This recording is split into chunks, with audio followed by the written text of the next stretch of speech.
Hello everybody and welcome back. This is Swati Gupta, chartered accountant.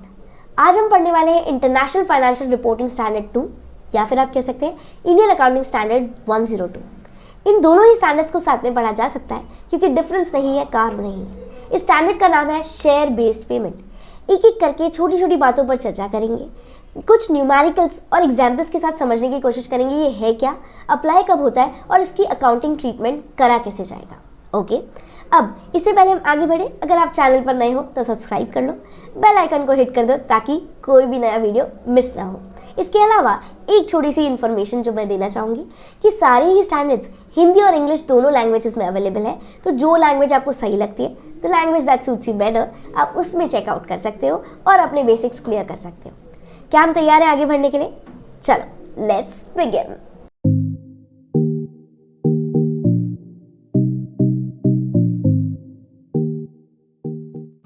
सबसे पहले समझते हैं शेयर बेस्ड पेमेंट ट्रांजैक्शन होता क्या है। अगर एंटिटी ने, मतलब कोई भी ऑर्गेनाइजेशन ने अगर कोई असेट लिया या कोई सर्विस ली या कोई गुड्स लिया, किससे? एम्प्लॉय से, कोई थर्ड पार्टी से परचेज किया। ओके, फर्स्ट चीज़ क्या होगी?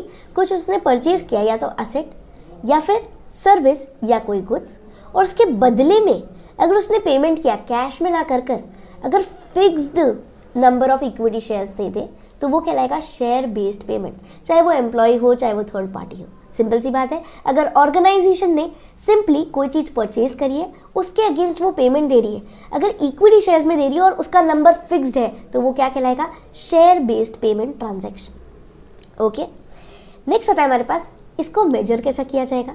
अगर हमारे पास कोई असेट है, गुड है, सर्विस है, जिसके अगेंस्ट ये दिया जा रहा है, तो हमें शेयर्स की फेयर वैल्यू नहीं करनी है। Do not fair value the shares.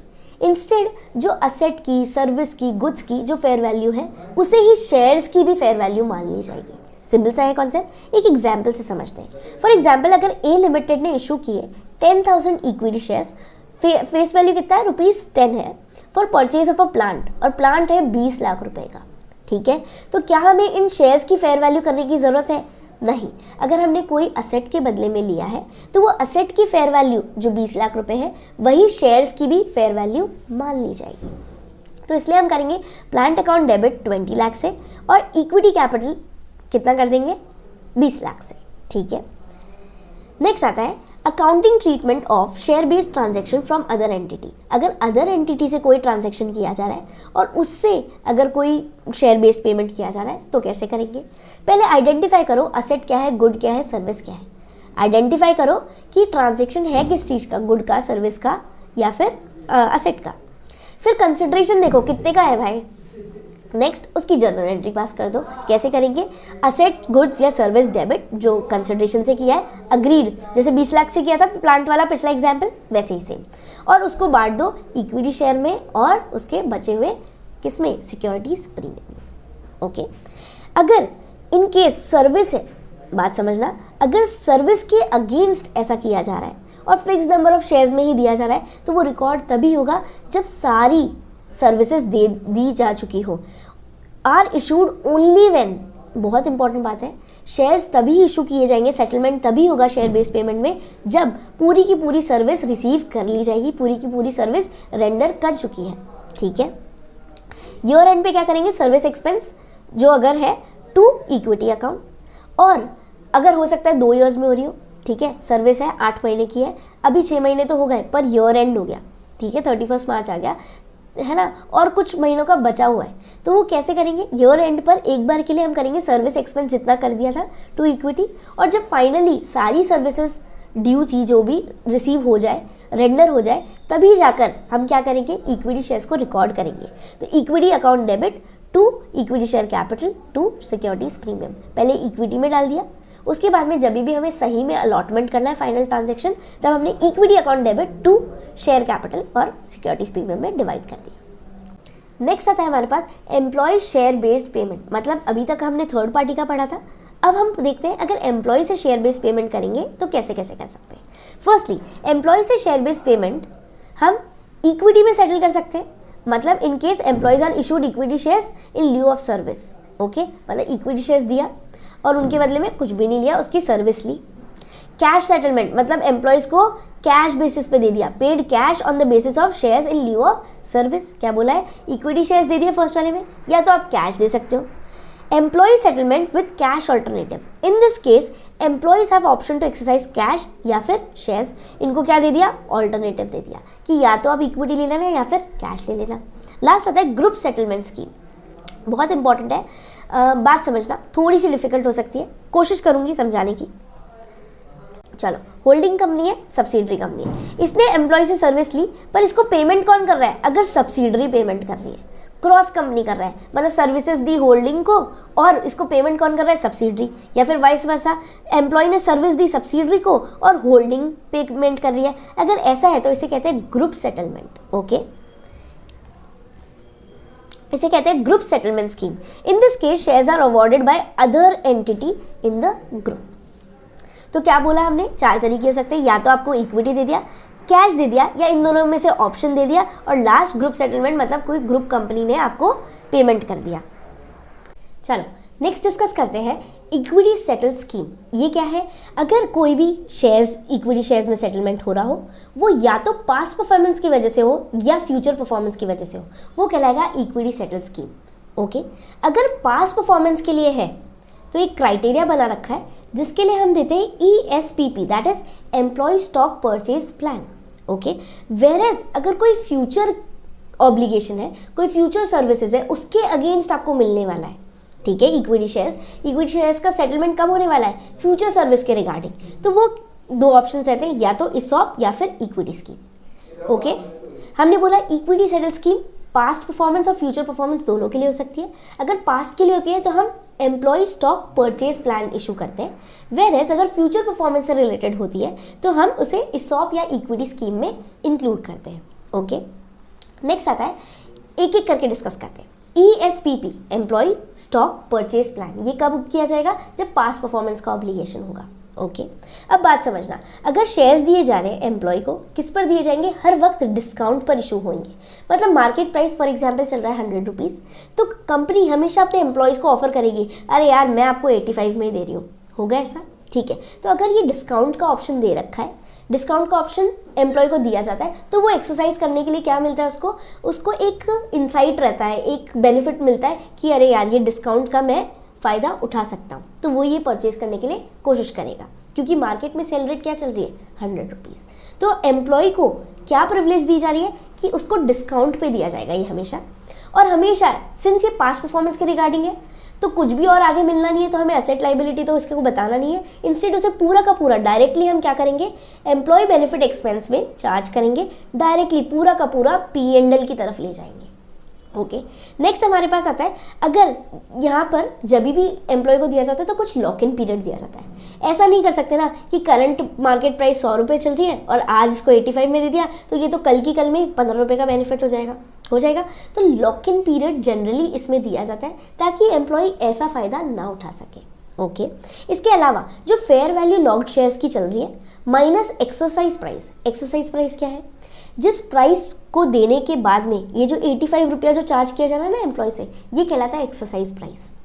Okay, तो एम्प्लॉय ने 85 रुपये चार्ज किया, फेयर वैल्यू कुछ भी चल रही है, 100, 200, 300 कुछ भी हो सकता है, इन दोनों का जो डिफरेंस है वो कहलाता है एम्प्लॉय बेनिफिट एक्सपेंस। अब बात समझना है, इस तरीके से समझना, अगर कंपनी सेम शेयर्स पब्लिक में इशू करती तो उसको कितना रुपया मिलता, एक बार मान लेते 110 रुपया मिलता, क्योंकि फेयर वैल्यू 110 रुपये है। Okay, market price fair value मानते हैं अगर 110 रुपया चल रही है, तो अगर कंपनी पब्लिक में इशू करती तो कितना मिलता, 110 रुपया। इसको एक्सरसाइज प्राइस कितना है, मतलब एम्प्लॉय से चार्ज कितना क्या है, 85 रुपीज़। तो इसका जो डिफरेंस है जो उसने लूज कर दिया, क्यों कर दिया, क्योंकि पब्लिक को देने की जगह इसने एम्प्लॉय को दे दिया। तो ये जो डिफरेंस अमाउंट है ना, यही क्या है, एम्प्लॉय बेनिफिट का एक्सपेंस। ओके, नेक्स्ट एक एग्जाम्पल से समझने की कोशिश करते हैं। A limited offer 500 employees to purchase 100 equity shares. 500 को क्या बोला, अरे यार आप 100 इक्विटी शेयर्स परचेज कर लेना। एक्सरसाइज प्राइस क्या है, 40 रुपया पर शेयर, मतलब हर एक शेयर पर आप 40 रुपया दोगे तो जाके आपको ये शेयर्स मिलेंगे, और मार्केट प्राइस क्या चल रहा है, 60 रुपये। तो एम्प्लॉय बेनिफिट का है डिफरेंस दिख रहा है आपको, ठीक है। अब देखते हैं शेयर का लॉकड इन पीरियड कितना है, 4 ईयर्स जनरली ऐसा रूल रहेगा। ग्रांट डेट से देखेंगे, fair value of locked in shares कितना है, 55। तो हमने देखा था कि फेयर वैल्यू एक और बार देखते हैं, अगर fair value of logged in shares मतलब 55 माइनस एक्सरसाइज प्राइस कितना बोल रहा है 40 जो एम्प्लॉय से चार्ज किया जा रहा है, तो ये 15 रुपये हमारा एम्प्लॉय बेनिफिट एक्सपेंस माना जाएगा। ओके, इसको जनरलाइज करो और 500 में से 400 एम्प्लॉयज़ ही सिर्फ एक्सरसाइज कर रहे हैं ऑप्शन। ओके, देखो बैंक अकाउंट में कितने रुपए आएंगे, 400 एम्प्लॉयज़ ने लिया, हर एक एम्प्लॉय में 100 शेयर्स लिया और 40 रुपया एक्सरसाइज प्राइस का पे किया, तो बैंक में पैसे आएंगे 16 लाख।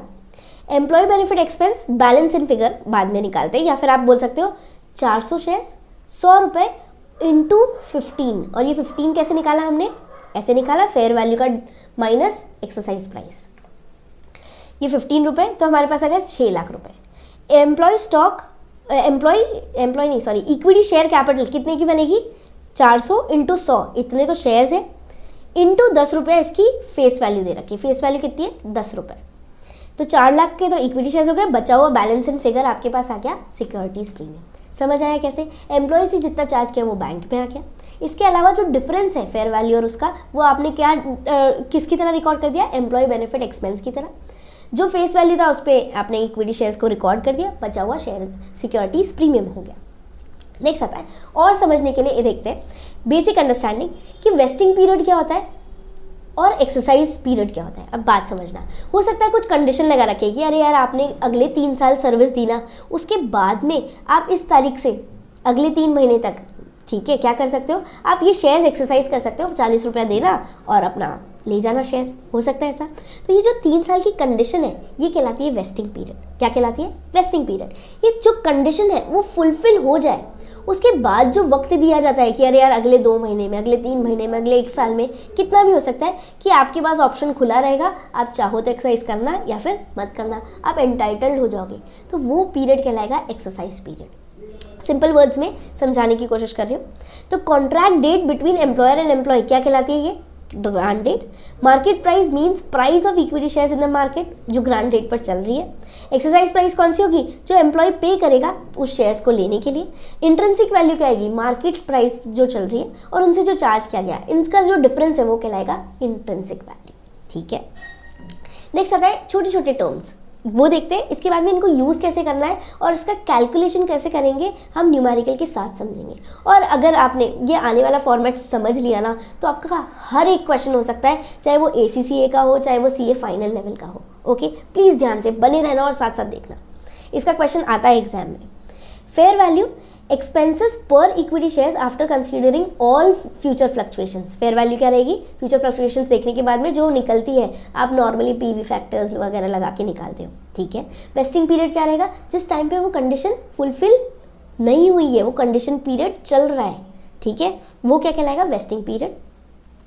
इसके अलावा वेस्टिंग डेट कौन सी होगी, जहाँ से एम्प्लॉय का राइट अराइज हो जाए, मतलब जैसे ही वो कंडीशंस फुलफिल हुई, वो कुछ भी हो सकती है, टाइम की भी हो सकती है और वो कोई परफॉर्मेंस की भी हो सकती है। तो जैसे ही कंडीशन फुलफिल हुई उसके बाद वो एंटाइटल हो जाता है अपना राइट एक्सरसाइज करने के लिए, तो वो डेट कहलाती है वेस्टिंग डेट।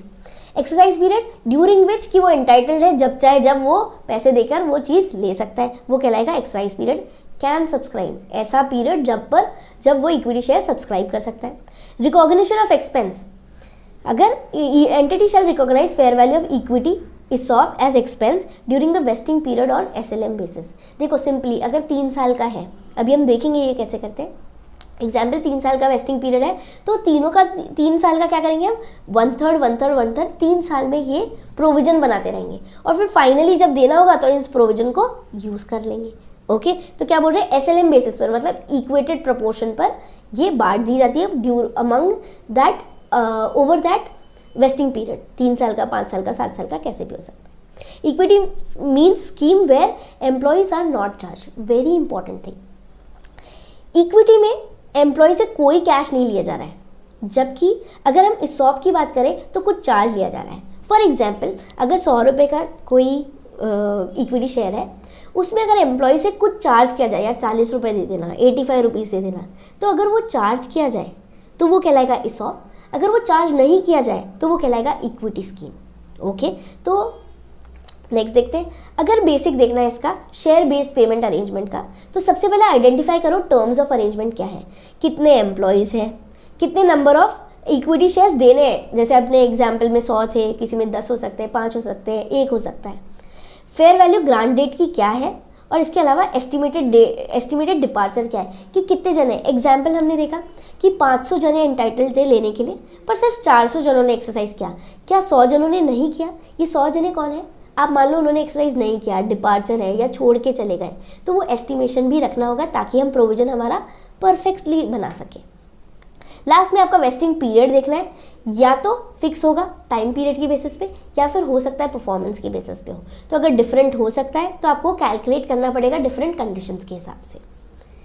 नेक्स्ट आता है, ये बहुत इंपॉर्टेंट है, डबल स्टार लगा लेना, ट्रिपल स्टार लगा लेना। इससे इंपॉर्टेंट बात कहाँ लगाओगे आप स्टार? ये पीडीएफ है ना, ये वाली पीडीएफ डिस्क्रिप्शन बॉक्स में अवेलेबल है, आप डाउनलोड करके अपने पास रख सकते हो, नोट डाउन कर सकते हो। ये एज इट इज़ फॉर्मेट आपको काम आएगा बड़े से बड़ा क्वेश्चन करने में। देखते हैं ये क्या है। सबसे पहले एस्टिमेटेड एम्प्लॉय एक्सपेक्टेड कितने, जैसे एग्जाम्पल 500 थे, 400 थे, वो निकालो आप, ठीक है। एग्जाम्पल अपने 400 थे। नंबर ऑफ शेयर्स कितने दिए जा रहे हैं, एग्जाम्पल हम हर एम्प्लॉय को 100 शेयर्स देंगे, 10 शेयर्स देंगे, वो निकालो। फेयर वैल्यू ग्रांट डेट पर कितनी है, वो निकालो। इन तीनों को इंटू कर दोगे, जब आप इन तीनों को इंटू कर दोगे तो आपको आएगा टोटल एक्सपेंस, ठीक है। नेक्स्ट आता है वेस्टिंग पीरियड। वेस्टिंग पीरियड जैसे एग्जाम्पल 3 साल है, 5 साल है, क्या है, ठीक है। उस हिसाब से आपको वेस्टिंग पीरियड बताना है कि अरे यार इस टाइम के बाद में ही एम्प्लॉय का राइट अराइज होगा ये शेयर्स एक्सरसाइज करने के लिए, ओके। वो पीरियड क्या कहलाएगा, वेटिंग पीरियड बोल सकते हो, वेस्टिंग पीरियड बोल सकते हो। तो वेस्टिंग पीरियड आपको लिखना है। क्यूमुलेटिव एक्सपेंस मतलब अभी तक कितना हो रहा है, तो आपने किया टोटल एक्सपेंस डिवाइडेड बाय कितना, वेस्टिंग पीरियड इनटू जो पीरियड अभी हो चुका है, period expire till date. Example 3 साल का वेस्टिंग पीरियड है, 1 साल हो गया है, तो 1/3 कर देंगे इसको, तो ये हो जाएगा आपका क्यूमुलेटिव एक्सपेंस। सेकेंड ईयर में 2/3 कर देंगे, थर्ड ईयर में 3/3 कर देंगे, ओके। अब माइनस कर देंगे अगर कुछ पहले का है ना ऑलरेडी रिकॉग्नाइज कर रखा है, तो फर्स्ट ईयर में तो ऑलरेडी कुछ रिकॉग्नाइज नहीं कर रखा होगा, तो यहाँ पर वैल्यू 0 रहने वाली है। इसको माइनस करने के बाद में जो वैल्यू बचेगी ये आपका हो जाएगा current year employee benefit expense, जो आप P&L में वैल्यू डालने वाले, ठीक है। सिमिलरली सेकंड ईयर के लिए भी सेम रहेगा, बस डिफरेंस इतना सा होगा कि जो यहाँ की वैल्यू है ना, जो करंट ईयर में ऑलरेडी रिकॉग्नाइज कर ली, वो चीज़ यहाँ पर expense already recognise till previous year यहाँ पर आ जाएगी। क्यों? क्योंकि अरे यार पिछले फर्स्ट ईयर में जितना रिकॉग्नाइज कर लेता उतना माइनस कर दो और फिर रीवैल्यू करके जो वैल्यू आएगी वो सेकेंड ईयर में करंट ईयर एक्सपेंस में चल जाएगी, ठीक है। होपफुली क्लियर है। ये फॉर्मेट याद रखना, देखना, इसका स्क्रीनशॉट ले लो या फिर पीडीएफ में आपको मिल ही जाएगा। हर एक क्वेश्चन इस फॉर्मेट में डाल के करना, गलती होने के चांसेस ना 0 हो जाएंगे, ओके। चलो नेक्स्ट, जर्नल एंट्री कैसे करनी है। अगर इक्विटी है या इसॉप है, इक्विटी कब होती है, जब एम्प्लॉय से कुछ भी चार्ज नहीं किया जा रहा, और इसॉप कब होता है, जब एम्प्लॉय से कुछ एक्सरसाइज प्राइस चार्ज किया जा रहा है, ओके। तो employee benefit to share based payment equity, ठीक है। जबकि यहाँ पर करेंगे हम इसॉप के अगेंस्ट, यहाँ पर कोई अमाउंट चार्ज नहीं किया जा रहा, यहाँ पर कोई अमाउंट चार्ज किया जाएगा। तो क्या यहाँ पर बैंक में कुछ आएगा, नहीं, अरे चार्ज ही नहीं करे तो बैंक में क्या आएगा, तो directly share based payment equity reserve जो हमने किया था फुल से, उसको डेबिट कर देंगे टू इक्विटी शेयर कैपिटल, और जो बैलेंस इन फिगर बच जाएगा वो आ जाएगा आपका प्रीमियम, अगर कुछ हुआ तो।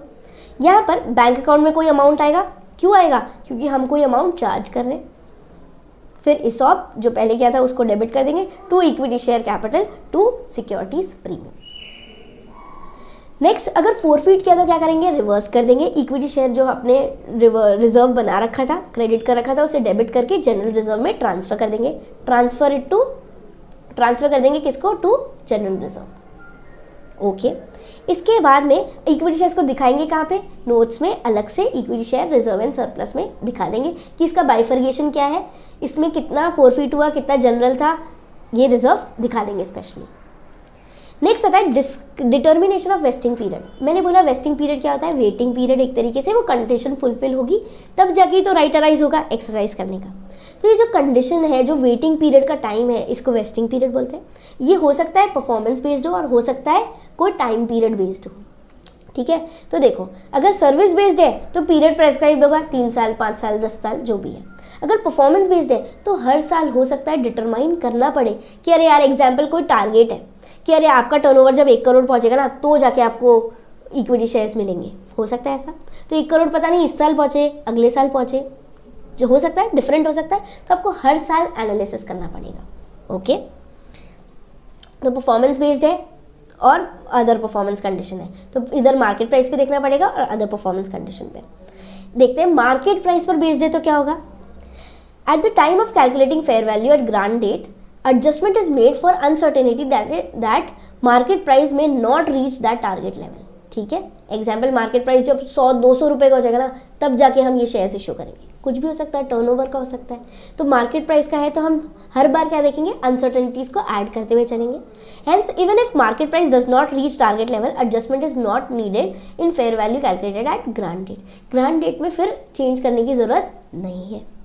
मार्केट प्राइस कैसे हो सकते हैं, या तो फिक्स्ड वेस्टिंग हो सकता है या फिर वेरिएबल। क्या बोल रहे हैं, फिक्स्ड वेस्टिंग पीरियड हो सकता है या फिर हर साल देखेंगे, या कभी भी जैसे ही हुआ उस साल से हम देख लेंगे, एक्सरसाइज पीरियड चालू कर देंगे। In case of fixed vesting period number of service period agreed is considered. ठीक है, फिक्स्ड में क्या होगा, जो साल तय कर रखे, अग्रीमेंट कर रखा है उसे ही मान लिया जाएगा।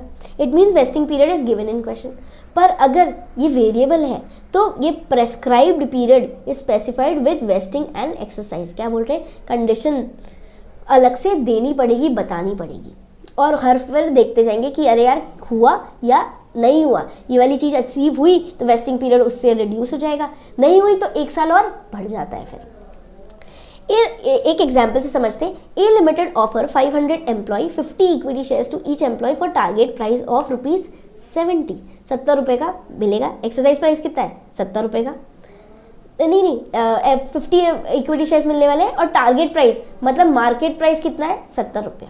ठीक है, ए लिमिटेड ने बोला 7 साल में कभी भी हो सकता है, जैसे ही अचीव हो गया वैसे ही क्या कर लेंगे हम, वैसे एक्सरसाइज पीरियड चालू कर देंगे।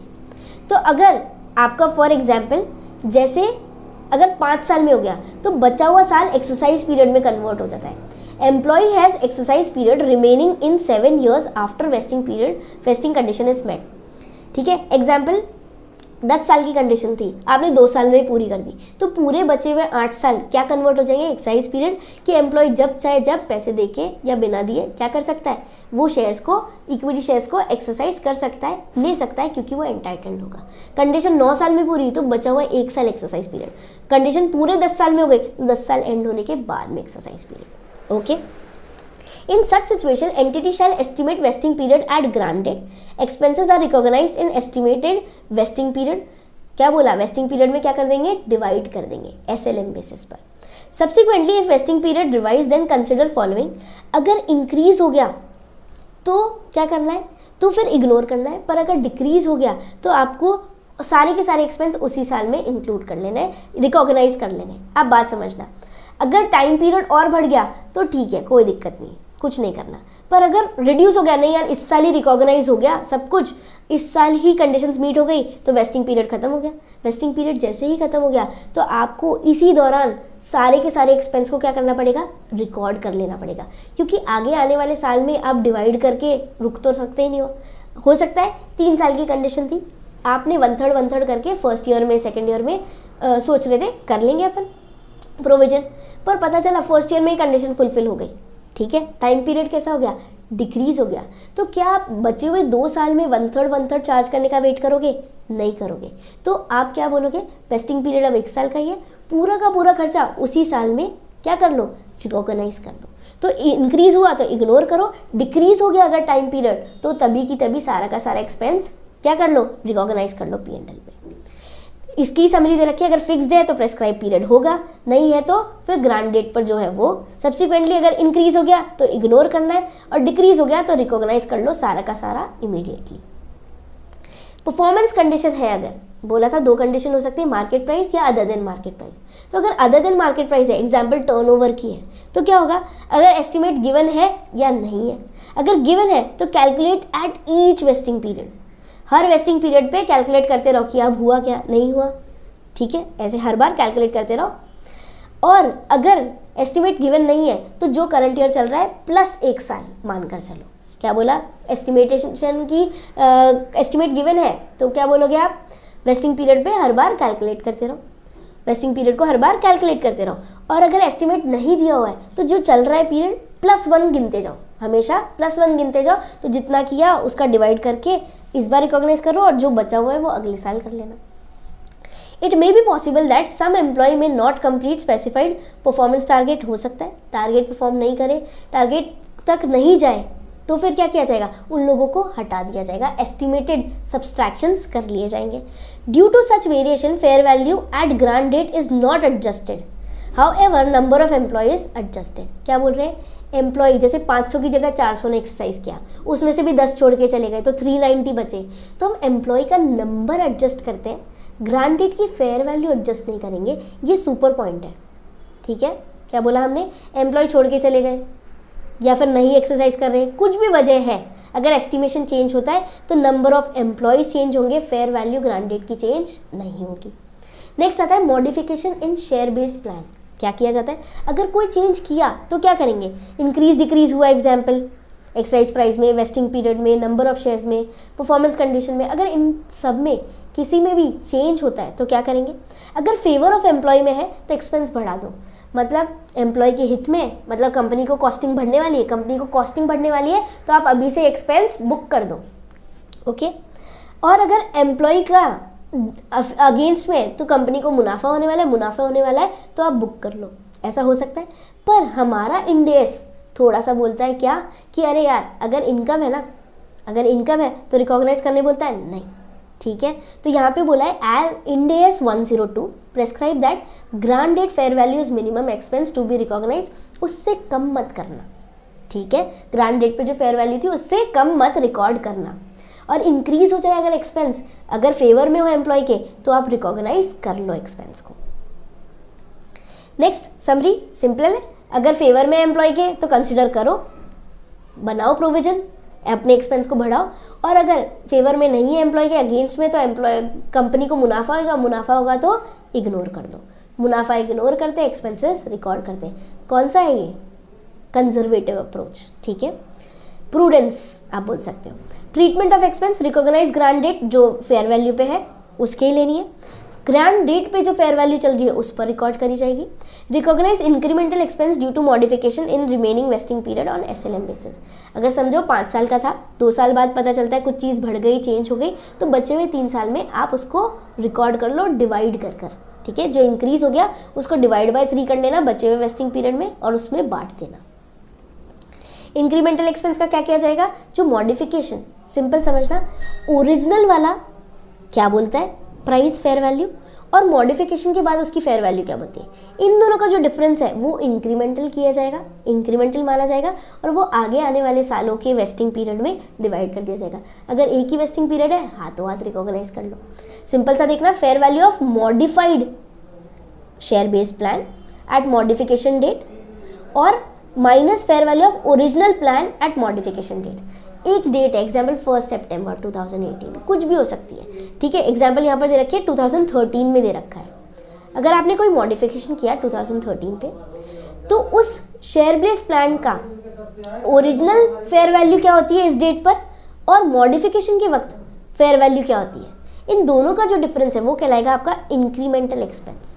एग्जाम्पल अगर ऐसा दे रखा है तो पास्ट एक्सपेंस जो था वो एज इट इज रिकॉर्ड करते रहो, पहले से भी 13 चलता आ रहा था ग्रांट डेट पे, तो आप हमेशा रिकॉर्ड किस पर करते हो, fair value at grant date, हमेशा रिकॉर्ड किस पर करते हो, fair value at grant date, तो उसी को ही चलते रहने दो।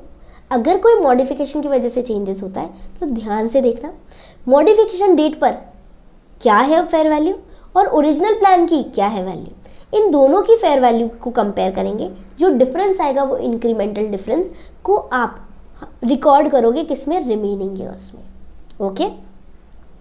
इस तरीके से आप 15 रिकॉर्ड कर लोगे। क्लियर है बात पक्का से।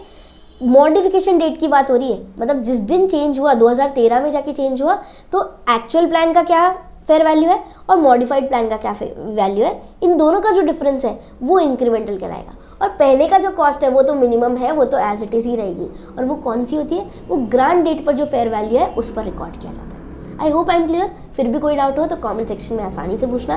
मेरे इंस्टाग्राम पेज पर आप मुझे मैसेज भी कर सकते हो डाउट्स पूछने के लिए, कोशिश करी जाएगी हाथों हाथ रिप्लाई किया जाए, विद इन डे तो कर ही दूंगी, okay. Next graded wasting. Graded wasting मतलब डिफरेंट, ठीक है। तो आप क्या करोगे, हर एक आइडेंटिफाई ग्रेड्स जितने भी है, और ईच ग्रेड और फेयर वैल्यू सबको देखना है। सबको अकाउंटिंग पर्पस के लिए क्या माना जाएगा, सेपरेट कॉन्ट्रैक्ट। ओके, और सबके एक्सपेंसेस सेपरेटली कैलकुलेट होंगे। जितने ग्रेडेड है उनको क्या किया जाएगा, सेपरेट कॉन्ट्रैक्ट मानकर सेपरेट अकाउंटिंग और कैलकुलेशन होगी। नेक्स्ट, कैंसिलेशन और सेटलमेंट हो रहा है अगर इक्विटी शेयर्स में, तो क्या किया जाएगा, जो ट्रीटमेंट है मॉडिफिकेशन का वो सिमिलर वे में होगा। बाकी रिकॉग्नाइज कर लेना एक्सपेंसेस, अगर कैंसिलेशन के वक्त क्या करो, एक्सपेंसेस को पूरे को रिकॉग्नाइज कर लो, रिमेनिंग वाले को। Calculate total payment of employee. Total payment is divided as follows, fair value deducted from equity, जो फेयर वैल्यू है उसे इक्विटी से माइनस कर लेना, और मोर देन जो फेयर वैल्यू है वो P&L में चले जाना। मतलब हमने क्या बोला, इक्विटी को रिवर्स कर देना, कहाँ तक, अप टू फेयर वैल्यू तक, और फेयर वैल्यू के ऊपर जो भी दिक्कत आई, जो भी पेमेंट है, जो भी है, वो किस में से करना, वो P&L में चार्ज करना। ठीक है, शेयर बेस्ड पेमेंट, इक्विटी को डेबिट कर दिया, एम्प्लॉय बेनिफिट एक्सपेंस को डेबिट कर दिया, और बैंक अकाउंट से पेमेंट कर दिया अगर कुछ है तो। Cash settled share based payment, क्या बोल रहे हैं, अगर ऑब्लिगेशन किसकी थी, शेयर कैश में पेमेंट करने की, हमने क्या बोला, इक्विटी कर सकते हो, कैश कर सकते हो, ऑल्टरनेटिव दे सकते हो, या फिर ग्रुप सेटलमेंट कर सकते हो, है ना। होल्डिंग को दिया एम्प्लॉय ने सर्विस और सब्सिडी पेमेंट कर ली, ये 4 तरीके थे। This plan is liability plan because entity is obliged to pay cash. Cash payment करना है तो क्या है, लाइबिलिटी है। अगर शेयर्स देने होते तो इक्विटी। सुपर इंपॉर्टेंट पॉइंट, क्या बोलता है, अगर कैश पे करना होता है तो आप लाइबिलिटी बोलते हो, अगर शेयर्स देने होते हैं तो आप उसको इक्विटी ट्रीट करते हो। अगर पास्ट परफॉर्मेंस है तो इमीडिएटली हाथों हाथ कर लेना, और अगर फ्यूचर परफॉर्मेंस है तो कंडीशनल बताना, यार जैसे जैसे आएगा वैसे वैसे। पास्ट परफॉर्मेंस होता है तो हम क्या करते हैं, ESPP, है ना, एम्प्लॉय स्टॉक परचेज प्लान, और अगर फ्यूचर परफॉर्मेंस होता है तो हम ESOP या फिर क्या दे सकते हैं, इक्विटी। ESOP कब दिया जाता है, जब उससे कुछ चार्ज किया जाए एक्सरसाइज प्राइस, और इक्विटी कब होता है, जब कुछ भी चार्ज ना किया जाए। इमीडिएट वेस्टिंग प्लान मतलब हाथों हाथ रिकॉग्नाइज कर लो। In this plan employ has no performance, not to perform any function, कोई परफॉर्मेंस ऑब्लिगेशन बचा ही नहीं है, पास्ट के बेसिस पे है, for exercise of cash, but entity allow some time to exercise cash. देखो बात समझो, वेस्टिंग पीरियड नहीं रहेगा पर एक्सरसाइज पीरियड रहेगा, दोनों में फर्क है। वेस्टिंग पीरियड होता है वेट करना कि जब तक कंडीशन फुलफिल नहीं हो जाती। एक्सरसाइज पीरियड क्या होता है कि कंडीशन फुलफिल होने के बाद जो समय है आप देते हो ना, यार अगले 1 महीने में आप ले जाना, अगले 2 महीने में, अगले 5 महीने में, जो आपने दिया कि यार एंटाइटल तो हो गए आज से और इस वक्त तक, जब चाहो जब ले जाना, वो कहलाता है एक्सरसाइज पीरियड। तो यहाँ पर वेस्टिंग पीरियड तो नहीं रहेगा पर एक्सरसाइज पीरियड जरूर से रहेगा।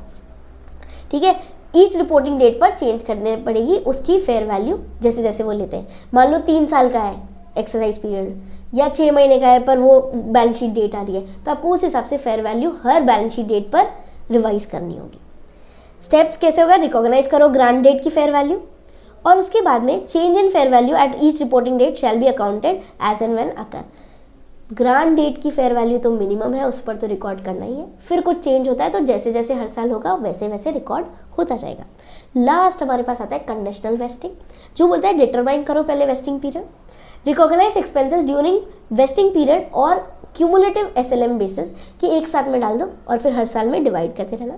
Since this plan fair value of expense revised each year, हर साल होगा क्योंकि पता ही नहीं है ना यार कब कंडीशन फुलफिल हो जाए। एग्जाम्पल टर्नओवर की है, 1 करोड़ इस साल हो जाए, अगले साल हो जाए, और अगले साल हो जाए, हो सकता है 10 साल लग जाए। ठीक है, तो कैलकुलेट करो लेटेस्ट एस्टिमेट। अब हर वेस्टिंग पीरियड पे हमेशा एक्सपेंस को डेबिट करते जाओ और लाइबिलिटी क्रिएट करते जाओ, और जिस साल ये एक्सरसाइज हो जाए, सच में पेमेंट करना हो, उस साल में लाइबिलिटी को डेबिट कर कर पेमेंट कर देना। सिंपल है। बैलेंस शीट डेट पर लाइबिलिटी को लाइबिलिटी साइड में दिखाया जाएगा क्योंकि कैश का पेमेंट है। अगर शेयर्स में पेमेंट करना होता तो हम कहाँ दिखाते, इक्विटी में दिखाते। ओके, बहुत सिंपल चीज़ें हैं। इसको फिर से आप अपने PDF को डाउनलोड करके देखना और इसके बाद में आप क्वेश्चन करने की कोशिश करना, एक क्वेश्चन हो जाएगा। उम्मीद है आपको ये समझ आया होगा, ये कॉन्सेप्ट क्लियर हुआ होगा। अगर वीडियो अच्छा लगा हो तो लाइक कर देना, शेयर कर देना अपने दोस्तों के साथ। चैनल पर नए हो तो सब्सक्राइब कर देना, बेल आइकन को हिट कर देना ताकि कोई भी नया वीडियो मिस ना हो। इसे ज़रूर से रिवाइज करना। इस रिविजन के हेल्प के लिए ये PDF नोट अटैच्ड है डिस्क्रिप्शन बॉक्स में, लिंक दिया हुआ है, आप उसे डाउनलोड करके अपने पास रख सकते हो। ठीक है, मिलते हैं अपने आगे वाले वीडियो में। Till then take care, be safe, stay tuned.